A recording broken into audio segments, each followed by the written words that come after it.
What's good? What's good? It's the one, the only, but what do I know? Boxing coming back at y'all with another one, man. So, just got done watching the Tony Harrison versus Tszyu fight.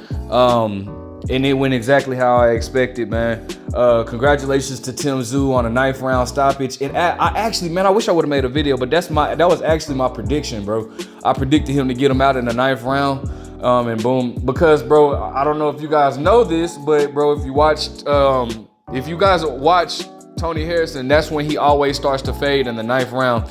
And so before I get on the issues that I had with Tony Harrison, let me first say that, man, I knew Tony Harrison was gonna lose coming in this fight, mainly because, bro, Tony Harrison looked like a shell of himself, bro. I'm just gonna be honest with you, man. And if anybody that watched Tony Harrison knows, like, bro, I'm gonna just go ahead and get into it, okay? So from the beginning of the fight, man, Tony Harrison just like planted himself on the ropes, right?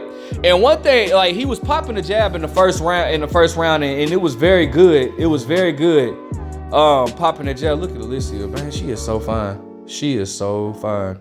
But he was popping that jab, and but even in the first round, I was saying, like, why does he keep bringing his jab hand down? Like, bro, he would land the jab, but he would bring or even if he didn't land the jab, he would bring his jab back down, his left hand back down to his waist, man. And that was like so irritating to watch, man, because it was just like, bro, and I had even made a post saying, like, bro, Tony Harrison is gonna get caught. Like, Tszyu is gonna catch him over the top of that jab because, bro, like, he keeps bringing it down so low. And then what will also piss me off is that, bro, Tony Harrison has a big ass head. All right, let me just get that out the way. But when Tony Harrison would back himself up, like, he wasn't using any type of lateral movements. He would back himself up into the ropes or to the corner, and he would like, bro, if you're gonna fight off the back foot, the last thing you want to do is have that lead hand down at your waist when you're fighting a pressure fighter, bro.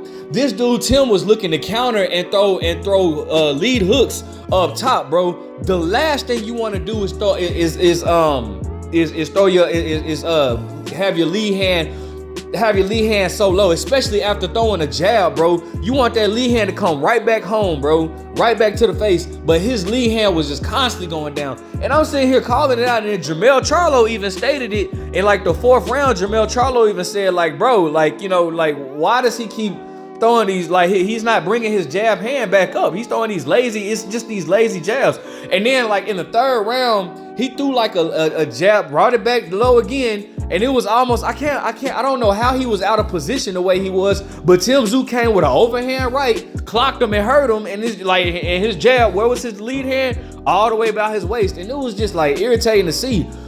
I was so irritated by the fact that Tony Harrison was not using any type of lateral movements. Like, bro, I understand that the ring was significantly smaller, but bro, this was not the Tony. Like I said, bro, like, Tony Harrison, he has not looked the same since the last time he got beat by Jermell Charlo, bro. Like, even in his comeback fight again, I can't remember who he fought. He had fought to a draw. He looked terrible then.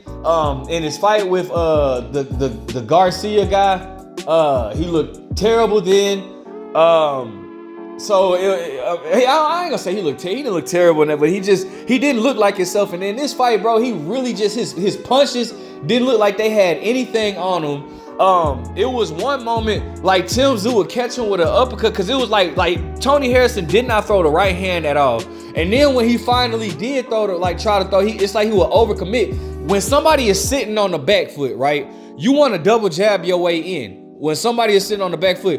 But instead of trying to overcommit, because you leave yourself open, and then you're there to get countered. And at that point, because when you're overcommitting, once again, I always state this. I've stated this for the longest. When you overcommit your punch, your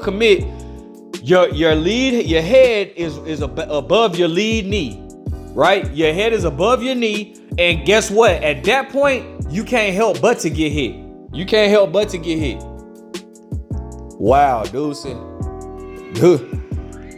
I can't play it all the way because they're doing the post.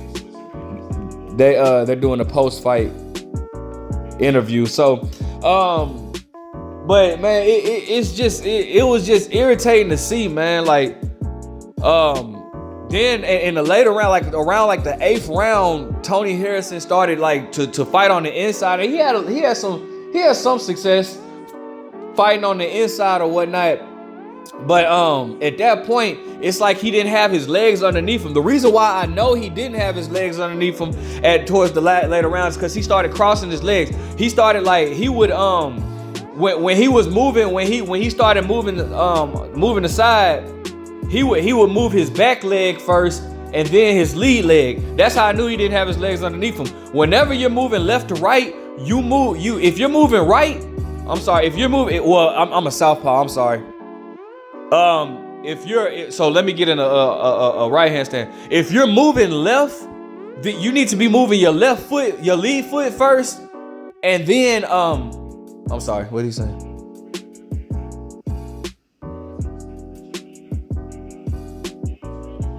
Okay, my bad. I was trying to see what he was saying. But if you're a right-hander, bro, and you move that lead, you move your lead foot first and that back foot follows. In his situation, his legs wasn't underneath him because he was moving his right foot first and then his left foot. And that's why I was like, yeah, he don't have his legs underneath him. Okay.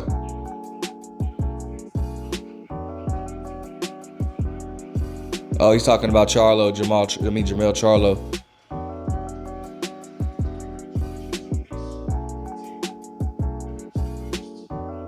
Okay. He's talking about Tim. He's talking about.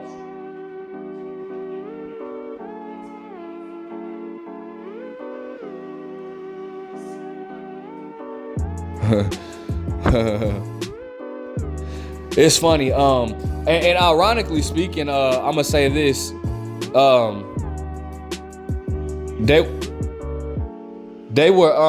They were talking about how Costa Tszyu wasn't there. Did y'all? I remember reading somewhere Costa Tszyu and Tim Tszyu are actually not close. Hold on.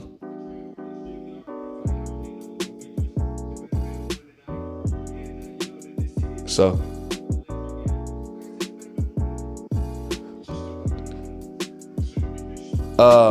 My bad, man. I was watching the post fight conference with Tony Harrison speaking. But actually, bro, I read somewhere that Tim Tszyu and Costa Tszyu are not actually they're not that close. Like I don't think it was. I don't know. You know, I'm sure Tim Tszyu will confirm this. But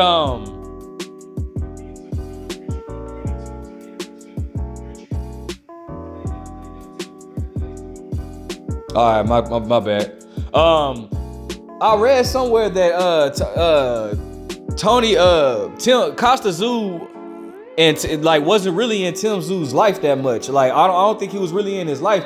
So like they weren't like super close or whatnot. Even though like Tim looks exactly like Costa Tszyu, like exactly like Costa Tszyu.